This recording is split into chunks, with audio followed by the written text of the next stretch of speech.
광고 하나만 드리고 말씀을 나누도록 하겠습니다. 오늘 우리 17주년 설립 기념 주일입니다.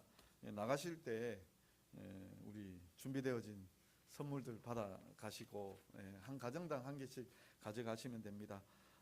여러모로 이렇게 고민하고 무슨 선물할까 하다가 우리 장로님이 아이디어 내주셨거든요. 받아보시고 함께 또 귀한 은혜 가족들끼리 나누시고, 또 오늘 참여하지 못한 우리 성도님들 이 모양 저 모양으로 제게 연락을 주셨어요. 그래서 참 좀 그 참여치 못하는 그 안타까움들이 좀 있었는데 좀 이렇게 또 다들 또 우리 함께 또 챙기고 나누고 이렇게 했으면 좋겠습니다. 우리 설립기념주일, 우리 교회 생일 함께 기뻐하시며 즐거워해 주셨으면 고맙겠습니다. 하나님 말씀 보겠습니다. 좀 20년 전쯤인데요. 혹시 깡통교회라는 교회를 들어보신 적이 있으십니까? 네. 아시는 분들도 계시리라 생각이 되어집니다. 이 깡통교회가 어디에 있는가 하면 전주에 있습니다. 네. 원래 명칭이 깡통교회는 아니죠. 안디옥 교회입니다. 그래서 안디옥 교회 혹은 전주 안디옥 교회라고 그렇게 알려진 교회입니다. 이 교회가 1983년에 개척이 되었는데 개척 초기부터 선교사를 파송했어요. 몇 명 모이지 않았는데 그럴 때도 선교사를 파송했고, 지금까지도 변함없이 교회 재정의 60% 이상을 국내 기타 선교비로 지출을 하고 있습니다. 왜 그 교회가 깡통교회냐? 교회당이 깡통처럼 생겼어요. 깡통처럼요. 옛날에 저도 기억이 어렴풋합니다만 옛날에 그 집들이나 건물들 이렇게 보면은 때로는 그 비닐하우스처럼 둥그렇게 되어진, 그죠? 둥그렇게 되어진. 근데 그렇게 둥그렇게 되어져 있는데 재질이 뭐냐? 비닐이 아니고 그 얇은 함석판 같은 걸로 이렇게 덮어 놓았죠.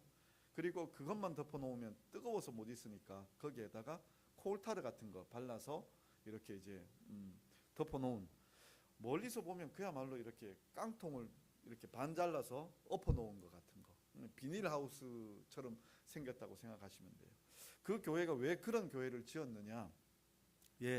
그 당시 80년대 말 그렇게 교회당 건축할 때 정말 대형 교회들 많이 지었거든요. 그런데도 그 교회는 어떻게 지었는가 하면 그 교회 건축 비용을 아껴서 선교하자. 그래서 그렇게 깡통으로 정말 간단하게 집을 지었고, 또 전설과도 같은 얘기 중에 하나가 뭔가 하면은요, 주일날 성도들이 오실 때 이 80년대 말 90년대 초에 주일날 교회 오실 때 성도님들이 나무를 가지고 와요. 나무를요. 그러니까 나무를 왜 가지고 오느냐? 이 겨울에 난방을 하는데 화목난로로 했답니다. 그 연료비라도 아껴서 선교하겠다. 지금도 그 정신으로 이렇게 선교하는 교회입니다. 정말 지난주 중에 우연한 기회로 이렇게 전주 갈 일이 있어서 전주 갔다가 이렇게 뭐 사람들끼리 서로 연결하다가 그 전주 안디옥 교회를 담임하셨던, 이제는 원로 목사님이 되신 이동희 목사님과 연결이 되었어요. 직접 만난 건 아닌데 그분을 모시고 있는 비서와도 같은 그 목사님을 만나서 이렇게 이제 또 어떻게 같이 말씀 나눌 그런 기회가 생겼었는데, 이분이 은퇴하시기 전에, 이동희 목사님이 은퇴하시기 전에 바울 선교회라는 선교회를 만들었어요. 그러니까 선교사님들을 지금도 한 400여 분을 파송하고 있는데, 그러니까 교회 현역으로 계실 때, 담임하고 계실 때에도 많은 선교사들을 파송했는데 몇백 명씩 선교사들 파송하니까 한 교회가 감당하기가 버거운 거예요. 그래서 참여하는 교회에 참여할 수 있도록 이 장을 열기 위하여 교회와 분립해서 따로 선교회를 만들고, 그리고 또 이제 그 교단이 우리 교단은 아닙니다만 우리 교단보다는 좀 작은 교단이고 그 우리나라에 알려진 그런 장로 교단인데, 그런데 그 교단만 선교사만 파송하려고 하는 게 아니라 우리가 알기로 우리 교단이 그래도 제일 많이 선교사 파송하고 있거든요. 그 바울 선교회를 통해서도 도움을 받고 있는 우리 교단 선교사님들이 꽤 많습니다. 그래서 다른 교단도 섬기겠다. 그래서 이제 바울 선교회를 만들고 지금까지 사역하고 있었어요. 이런 말씀을 드리면 그게 그렇게 큰 은혜가 되냐, 목사들에게만 은혜가 되지 않겠나 이런 생각을 하는데, 또 어찌어찌 하다가 보니까요, 그 어디더라, 장소 이름을 제가 까먹었습니다. 여기 한번 봐야 되는데 어디냐 하면 망경, 김제 망경이라는 곳에 선교센터를 세워놓았어요. 세계 곳곳에 선교센터가 뭐 필리핀이나 저기 아프리카나 이런 곳에 있긴 있는데 가장 본부격에 이 망경 선교센터가 있는데 거기 갔더니 목사님이 우리를 이끌고, 이동희 목사님이 아니라 그 이동희 목사님을 섬기는 목사님이 우리를 이끌고 안내를 해주시는 거예요. 뭐 선교사님들이 보내온 옷들이라든지 아니면 책들이라든지 악기라든지 그런 물품들도 보여주는데, 그건 뭐 생각을 했죠. 오니까 이런 사람들 보여주는 거구나 이렇게 생각을 했는데, 강당을 데리고 들어가더라고요. 그 선교센터의 본당이죠. 꽤 컸어요. 한 몇백 명은 들어가겠던데 꽤 큰데, 강당도 정말 간단하게 지어져 있어요. 그냥 바닥은 그냥 일반 시멘트 바닥이고 벽은 그냥 시멘트 벽이에요. 벽에다가 붙여놓은 건 세계 각국 파송된 나라의 국기들 걸려 있고 창문 있고 뭐 복잡하지 않아요. 강대상도 보니까 저기가 강대상이구나 정도 알 정도로 거기에다가 뭐 여러 가지 뭐 고급스러운 그런 아주 멋진 강대상을 만들어 놓은 게 아니라 그냥 평범한, 아주 평범한 강당이었어요.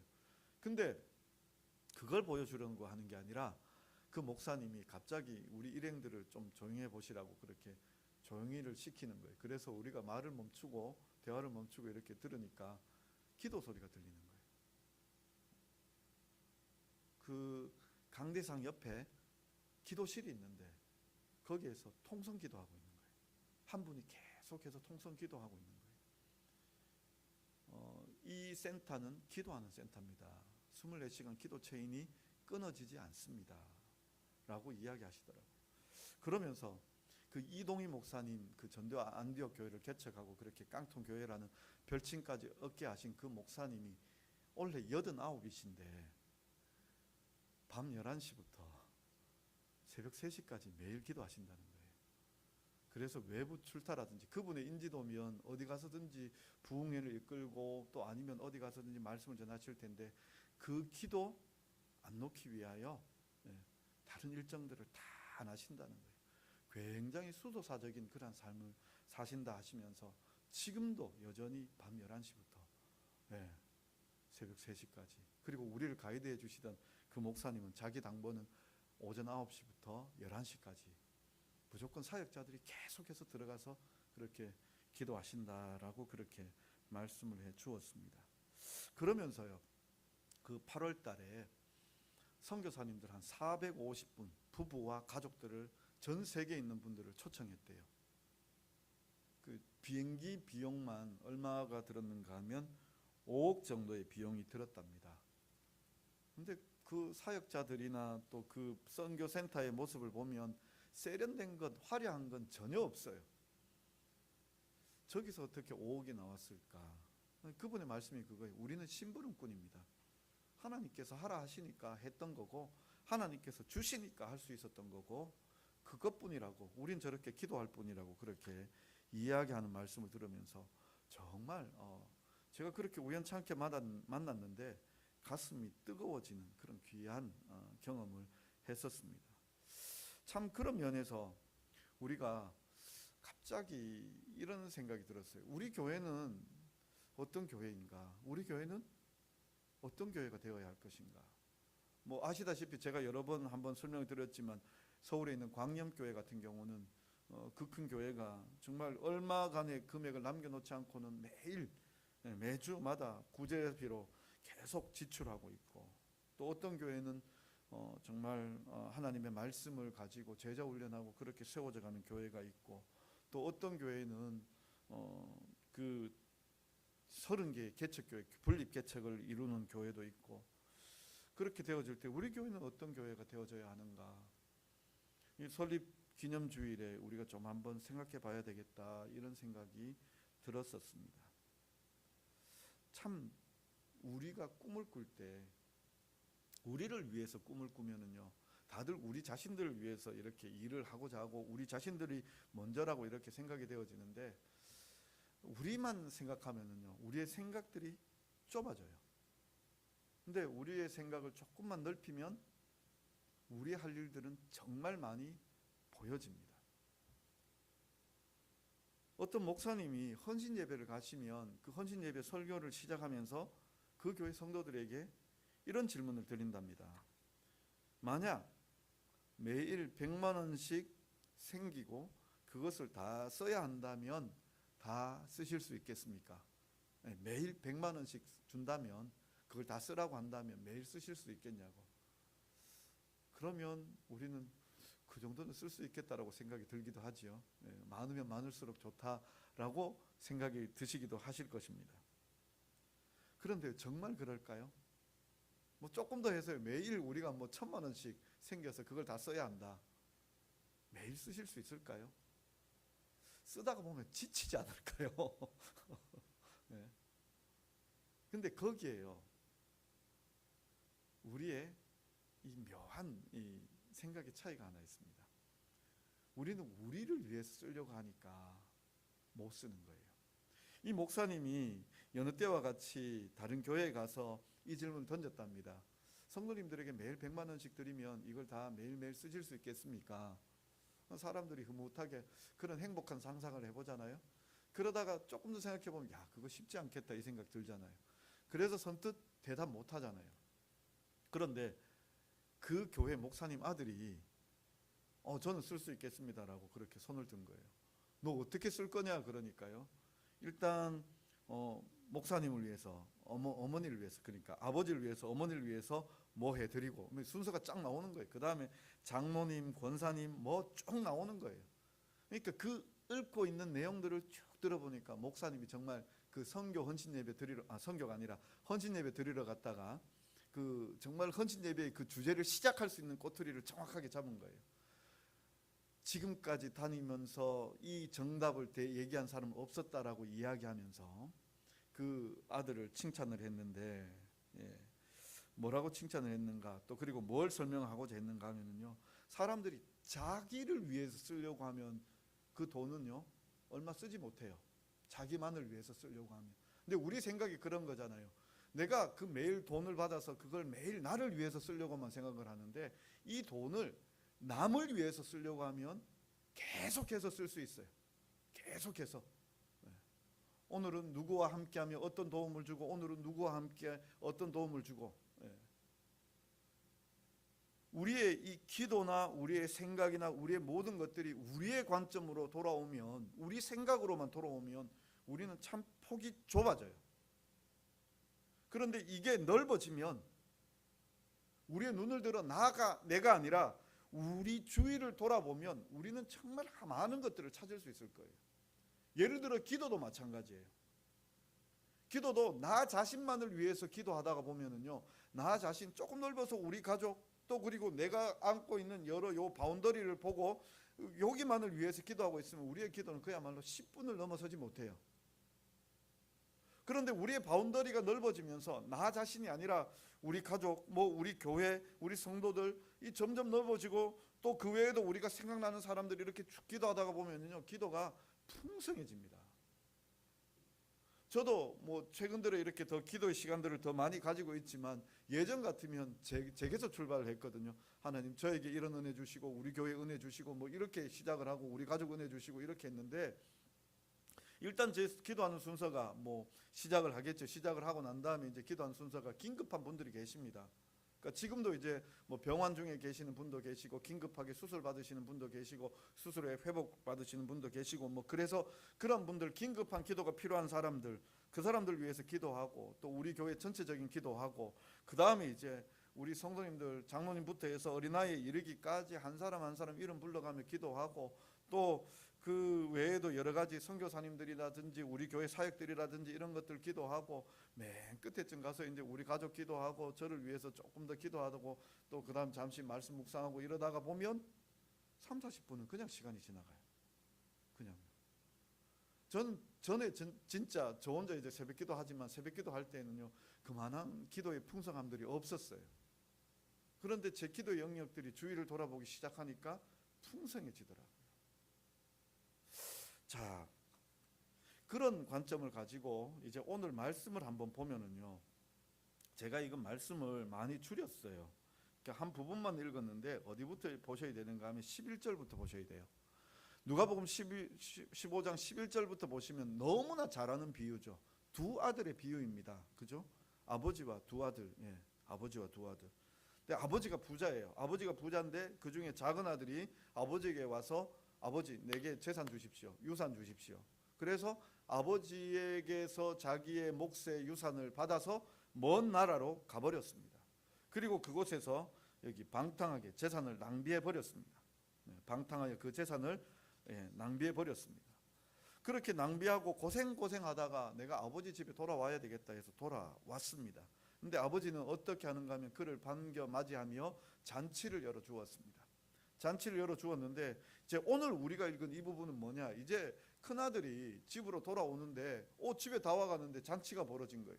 자기는 들판에서 일 열심히 하다가 돌아오는데 집에 보니까 잔치가 벌어진 거예요. 이게 뭔 일이냐? 나도 모르는 웬 잔치가 이렇게 벌어졌느냐라고 생각이 들었죠. 그래서 집에 들어오면서 이렇게 사연을 알아보니까 아니나 다를까 아버지 재산 그 유산 뚝 떼어서 가지고 갔던 그 아들이 돈 다 쓰고 거지꼴로 해와서 그런데 건강하게 돌아왔다고 아버지가 지금 이렇게 잔치 열어주고 있으니 이게 이 큰아들로서는 화가 나는 일이죠. 나는 못 들어가겠다.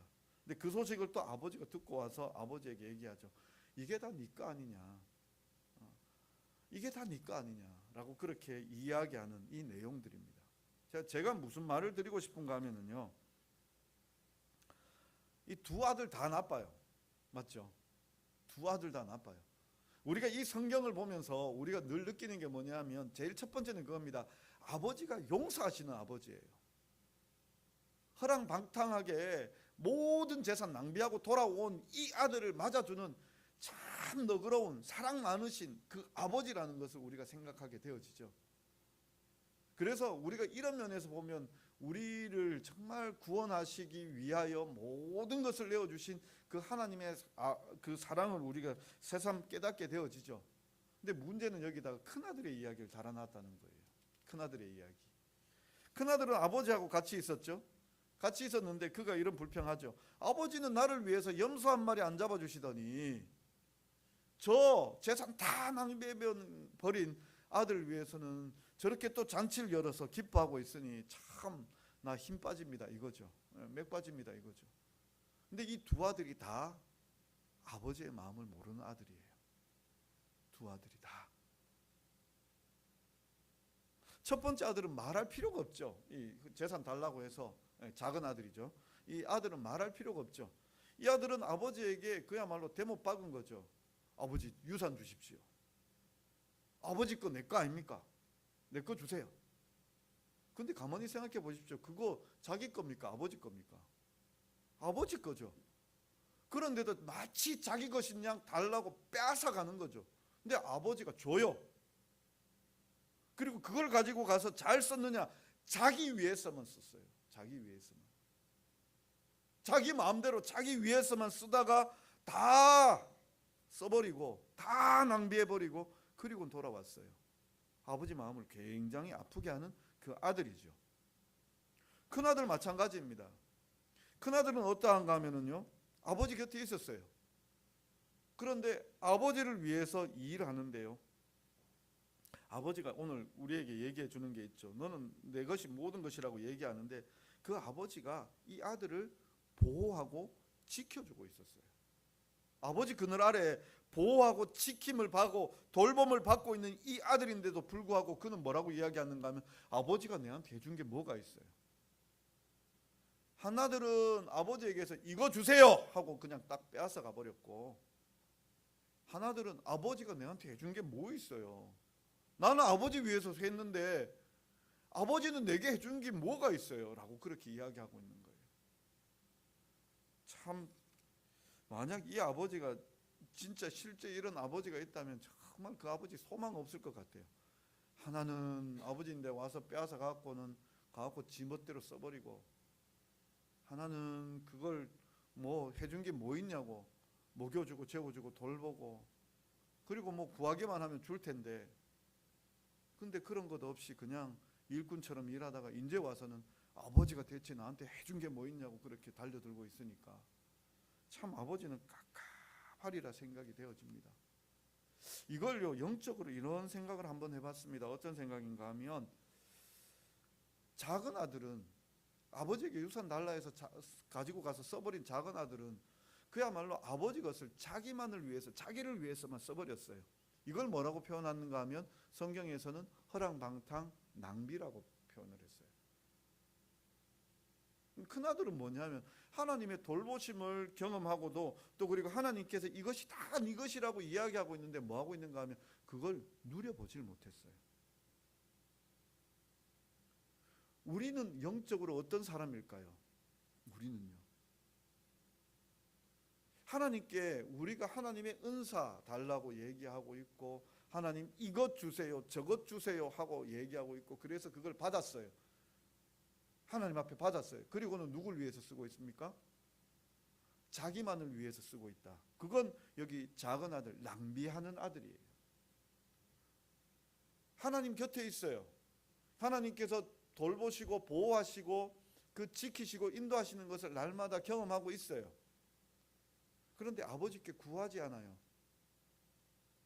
하나님 앞에 기도하지 않아요. 우리가 알고 있어요. 하나님께서 나를 지키시고 보호하신다는 걸 알고 있어요. 그런데 하나님 앞에 더 이상 더 큰 걸 원하지 않아요. 우리 어느 쪽의 사람일까요?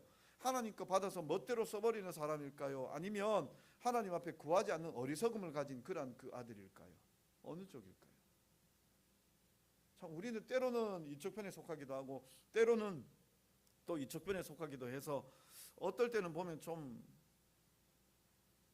낭비하는 사람의 속에, 또 어떤 때는 또 이렇게 어리석음의 속에 이렇게 빠질 때가 있죠.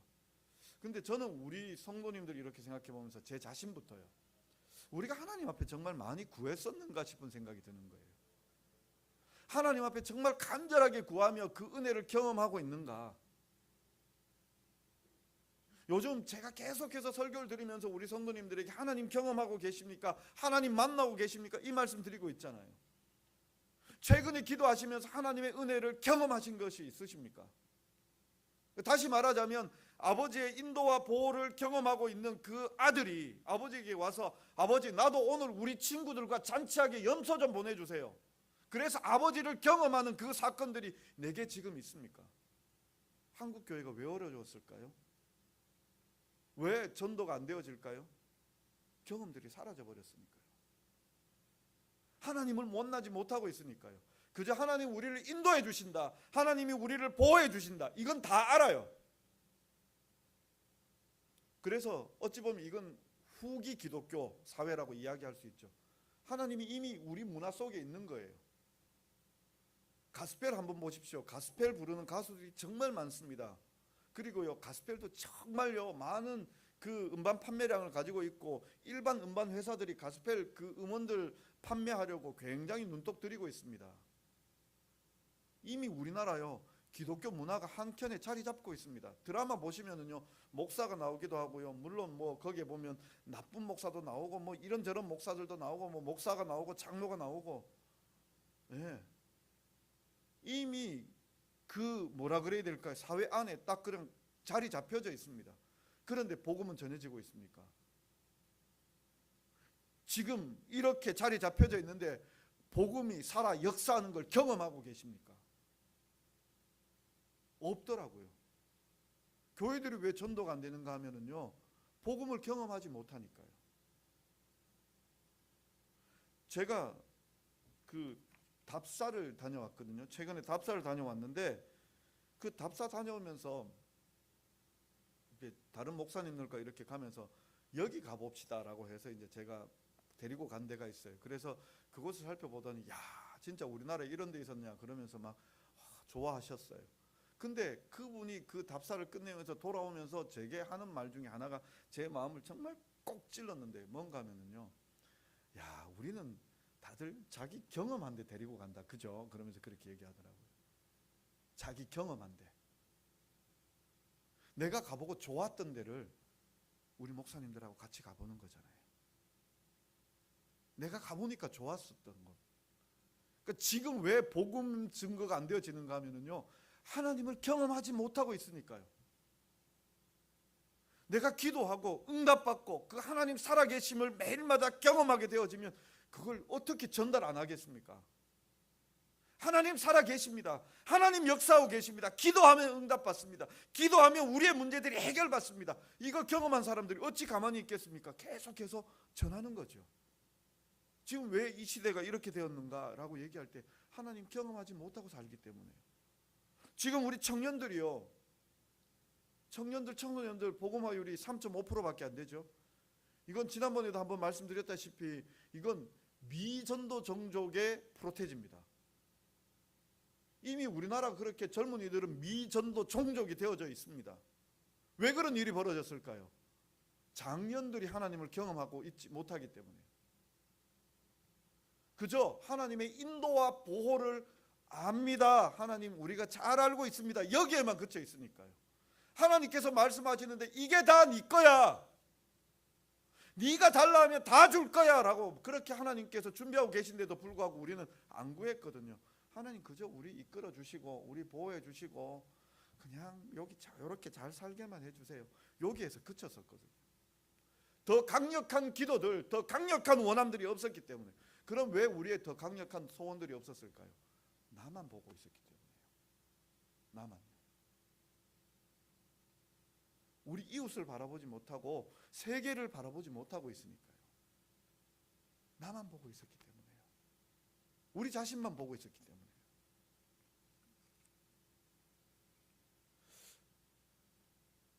제가 오늘 설교를 준비하면서 집사람에게 물었거든요. 이런 화두를 가지고 이제 제가 이제 곧 짧게 좀 말씀드릴 텐데 이런 내용들을 가지고 좀 나누려고 하는데 괜찮겠나라고 말을 먼저 전했습니다. 그랬더니 아내는 51%의 반대를 했습니다. 해도 되는데 무슨 내용이냐 궁금하시죠? 우리 교회가 이런 교회 되었으면 좋겠습니다. 우리 교회가요. 그러니까 제가 기도 제목을 좀 드리는 겁니다. 우리 교회를 위하여 기도하실 때 저도 아직 구체화되어지지 못하고 우리를 어떻게 이끌어 가실지 알지 못합니다. 그런데 우리 교회가 이런 교회 되었으면 하는 바람에서 기도 제목을 드립니다. 그러니까 우리 성도님들이 같이 꿈을 꾸고 기도했으면 좋겠습니다. 자, 오늘 선교에 대해서 얘기를 굉장히 많이 드리고 있는데요. 단순히 선교하자라는 이 차원에서의 얘기가 아니라 선교의 현장이 하나님을 경험하는 장소이기 때문에요. 이미 우리가 후기 기독교 사회가 되다 보니까요, 하나님을 경험하는 일들이 없어요. 그래서 우리가 살고 있는 이 현장이 선교의 현장이 되어져야 하고, 아니면 우리가 나가서 선교 현장을 봐야 돼요. 선교 현장을. 우리 어린이들은 그야말로 아직은 좀 어리기 때문에 말씀으로 잘 양육할 수 있도록 저는 그렇게 기도하고 있습니다. 하나님 떠나지 않게 하여 주옵소서. 말씀 안에 세워지게 하여 주옵소서. 청소년들에게 위해서 기도하고 있는 게, 제 개인적으로 기도하고 있는 게 뭐냐면, 하나님 우리 청소년들 꿈을 꾸게 해 주시옵소서. 그 꿈에 대하여 더 큰 꿈을 꿀 수 있도록 비전 트립 보내는 교회 되게 하여 주시옵소서. 저는 자꾸 보내고 싶습니다. 넓은 세계 볼 수 있도록 유럽도 보내고 아프리카도 보내고 뭐 멀리 비전 트립으로 보내고 싶습니다. 근데 요건 비전 트립입니다. 보고 오라는 거예요. 좀 노골적으로 말씀드리면 놀러 갔다 오라는 거예요. 우리나라 입시 지옥이죠. 이 청소년 시대에 가서 보고 오라는 거예요. 도전 받고 오라는 거예요. 저는 그거 기도하고 있습니다. 두 번째로 청년들 위해서 기도하는 게 있습니다. 이건 단기 선교입니다. 그 20대 그 젊음의 때에 단기 선교 보내고 싶습니다. 적어도 한 달 이상. 자기도 준비하고 교회도 격려하며 그들을 보내고 싶습니다. 그래서 1년, 2년 이렇게 하나님을 경험하고 하나님의 사역 속에서 경험하다가 돌아오기를 원합니다. 또 거기에 더하여서 지금 이 시대가 정말 청년들, 청소년들이 없는 시대잖아요. 저는 또 하나 꿈꾸는 게 뭐냐면 교회의 학사를 꿈꾸고 있습니다. 학사를요. 우리 안동 지역에 국립대학교 있어요. 이런 도시가 잘 없습니다. 국립대학교 있기 때문에 전국에서 아이들이 와요. 근데 문제는 뭐냐면요, 요즘 우리 중직자 자녀들도 타 지역으로 가면 교회를 적응을 못해요. 교회를요. 목사 아들, 장로 아들 뭐 상관없어요. 다른 지역에 가서 딱 붙잡혀 있지 않으면요, 그 교회 정착을 못해요. 그 교회 정착 못한다는 건요, 목사 아들이라도 교회 안 간다는 거예요. 못 간다는 거예요. 가기 힘들다는 거예요. 서울 쪽에는요, 그 중대형 교회들, 뭐 작은 교회들도 하긴 하지만 학사를 열어놓아요. 근데 학사의 특징이 뭐냐? 학사가 뭐 예를 들어서 시설이 거의 비슷한 수준이라면 학사 그 비슷한 시설에 그 거주 비용을 많이 받는 교회는 교회에서 많은 일들을 안 시켜요. 그런데 거주 비용이 굉장히 싼 학사들이 있어요. 시설은 괜찮은데. 근데 그 교회는요, 그 교회에서요, 훈련을 시켜요. 네. 일종의 선교사들처럼요. 목사님이 투입되어서 그 아이들 불러서 아침부터 말씀 보고 묵상하고, 그리고 주일날 되면 찬양단 서거나 교사하거나 보조교사라 가거나 거기 가서 그렇게 섬길 수 있도록 뺑뺑이 돌리는 거예요. 그렇게 학사 갖고 이루어지는 거예요. 우리 안동 지역에 그런 게 없더라고요. 우리 할 수 있어요, 그런 거요. 저는 그런 거 꿈꿉니다. 다른 지역에서 보내오는 아이들 우리가 섬겨야죠. 그럼 우리 지역에서 우리가 또 보내면 또 그쪽에 가서 또 섬길 수도 있겠죠. 그런 거 꿈꿉니다. 그게 제 기도 제목입니다. 또 그러면 우리 장녀는 뭐하냐? 제일 중요합니다. 윗물이 맑아야 아랫물도 맑죠. 우리 장년들이 하나님을 경험해야 됩니다.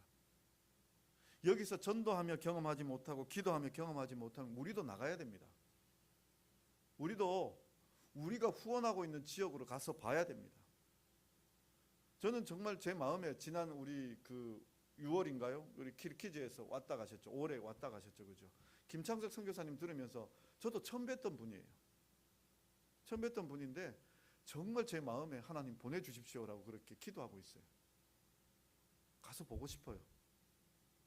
그 무슬림의 현장에서 교회가 확장되어져 가고 그곳에서 예배 드리는 것, 그 감격을 한번 경험해 보고 싶어요.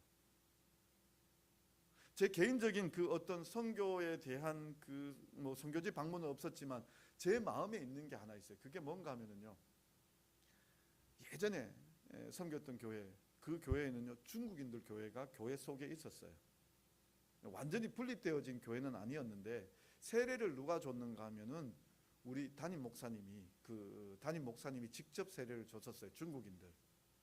그때도 한번 말씀드렸지만 중국인들 중에 대부분 그냥 편하게 공부하고 대충 공부하고 좀 겉으로 보여요. 그런데 한 분이 이 세례 받으러 올라오셔서 꿇어 앉아서 세례를 받으시는데 정말 저에게 있어서는 잊혀지지 않는 이미지예요. 의자에 앉혀서 이 의자를 하나 준비해 나와서 거기에 이제 앉으시면 세례 받고 들어가시고, 이렇게 이제 동선 다 짜서, 이 큰 교회는 그렇게 시나리오가 다 있거든요. 그렇게 하는데 오시더니 이 자리에 의자에 앉는 것이 아니라 무릎을 꿇으시는 거예요. 목사님 앞에 무릎을 꿇으시는 거예요. 저도 당황해서 그 잡으려고 하는데 중국인 통역자 하시는 그 사역분이 그냥 그렇게 받으시겠다라고 얘기해서, 또 목사님도 세례 주시는 목사님도 그렇게 하시고, 진짜 고백이 있고 진짜 은혜가 있는 현장을 봤어요. 감동이 되는 거죠. 하나님 일하고 계시는구나. 하나님 역사하고 계시는구나. 하나님이 체험되어지는 거예요. 우리 성도님들, 정말 저는 꿈꾸는 것이 우리 성도님들과 함께 선교지 탐방을 꿈꾸고 있습니다. 길지 않습니다. 뭐 한 일주일 정도, 10일 정도 함께 꿈꾸고 가는 현장으로 가서 거기에서 하나님 어떻게 일하시는가, 그리고 그 일하는 것을 보고 와서 내가 어떻게 기도해야 할 것인가, 내가 어떻게 하나님 앞에 은혜를 구해야 할 것인가, 이걸 깨달아 보자는 거예요. 지금까지 하나님 내 건강 지켜주십시오, 우리 집 지켜주십시오, 우리 뭐 해주십시오, 길 열어주십시오. 근데 하나님 일하시는 거 보고 나면 우리의 기도들이 넓어질 것 같아요. 저기 그 전주에 있는 깡통교회가, 뭐 저 서울에 있는 광염교회가, 그 외에도 우리 한국을 대표하는 여러 큰 교회들이 그 교회만 하나님의 역사가 있는 것이 아니라 지금 우리에게도 역사가 있는 줄을 우리가 믿습니다. 하나님은 내 것이다, 내 것이야. 근데 우리는 자꾸 우리 것만 쓰려고 하니까 요만큼만 주세요 하고, 요만큼만. 근데 우리가 좀 넓어진 마음으로 하나님 이렇게 섬기겠습니다. 우리가 하나님 정말 복음 위하여 이렇게 섬기겠습니다. 하나님께서 우리를 통하여 일하실 것 같아요. 우리 성도님들의 기업이요, 저는 너무너무 자랑스럽습니다. 전통 음식을 하고 계시는, 그래서 세계적인 기업, 또 우리나라에 앞서가는 그 노지 스마트팜을 이끌어가는 농장, 또 희귀한 그 품종을 국가종자원에서 받아서 키우고 있는 그 농장, 또 그 외에도 정말 이 지역에서 알아줄 만한 그 기업으로 하나님 앞에 기도하고, 하나님 그들이 정말 하나님 앞에 쓰임받는 사람들 되게 하여 주시옵소서. 물론 다른 직장도 마찬가지죠. 다 곳곳에서 하나님 정말 다른 사람들 위해서 수고하고 계시는, 우리가 정말 그런 면에서 다 크고 넓게 하나님 앞에 구했으면 좋겠습니다. 제가 오늘 이제 이렇게 기도의 제목을 드렸습니다. 저도 지금 한쪽으로 좀 치우쳐져 있죠. 선교라는 단어가 지금, 물론 제가 그 전주에 갔다 와서 그래 된 것은 아니지만, 그 전부터 쭉 기도해 왔지만, 말씀드리고 또 기도해 왔었지만, 우리 성도님들이 같이 기도해 주셨으면 좋겠습니다. 하나님, 우리 청소년들 꿈꾸게 비전 트립 보내는 교회 되게 해 주시옵소서. 우리 청년들 세계 선교 꿈꾸며 헌신하는 청년들 되게 해 주십시오. 또 그리고 우리 교회가 그 청년들 훈련하는 교회가 되게 해 주십시오. 하나님, 윗물이 맑아야 아랫물도 맑습니다. 우리 장년 성도들 하나님 경험하게 해 주십시오. 복음을 경험하게 해 주십시오. 선교 가서 경험하고 여기에서 전도하면서 경험하며 하나님의 은혜를 누리게 해 주십시오. 기도하며 은혜 누리게 해 주십시오. 그렇게 우리 함께 기도했으면 좋겠습니다. 그래서 정말 하나님께서 우리에게 약속하신 대로, 그래 내 거다 네 거야, 하나님을 아버지라 부르는 그런 복된 사람들 되시며 그 모든 것들을 누리실 수 있는 우리 성도님들 되실 수 있기를 간절히 바랍니다. 기도하겠습니다. 사랑의 하나님 아버지, 참 감사함을 드립니다. 우리 교회를 사랑하여 주시고 정말 하나님 앞에 은혜 받는 교회 되게 하여 주시니 감사함을 드립니다. 무엇보다도 하나님께서 내 것이 다 네 것이라고 그렇게 말씀하여 주시는데, 우리가 하나님께 구하고 나만을 위하여 써버리는 그런 연약한 자 되지 않게 하여 주옵소서. 허랑방탕 낭비하는 자 되지 않게 하여 주옵소서. 참으로 하나님 앞에 지혜롭게 구하고 하나님의 은혜를 경험하고 그 은혜를 따라서 이 땅 가운데서 하나님 살아계심을 나타내며 복음의 증인들, 복음의 증거자들이 되어질 수 있도록 주님 은혜 베풀어 주옵소서. 아버지 하나님, 참으로 아브라함을 들어 믿음의 조상이 되게 하셨고 복의 근원이 되게 하셨고 복의 통로가 되게 하신 것처럼 우리를 통하여 하나님께서 복의 통로가 되게 하여 주옵소서. 하나님 일하시는 통로가 되게 하여 주옵소서. 내 것이 다 네 것이라고 말씀하여 주신 주님께서 나를 통하여 하나님의 능력을 한량없이 베풀어 주시옵소서. 우리 교회를 통하여 하나님의 은혜를 이 지역 가운데, 이 세계 가운데 베풀어 주시옵소서. 그렇게 쓰임받는 복된 성도들 다 되게 하여 주시옵소서. 예수님의 이름으로 기도드리옵나이다. 아멘. 우리 다 자리에서 일어나셔.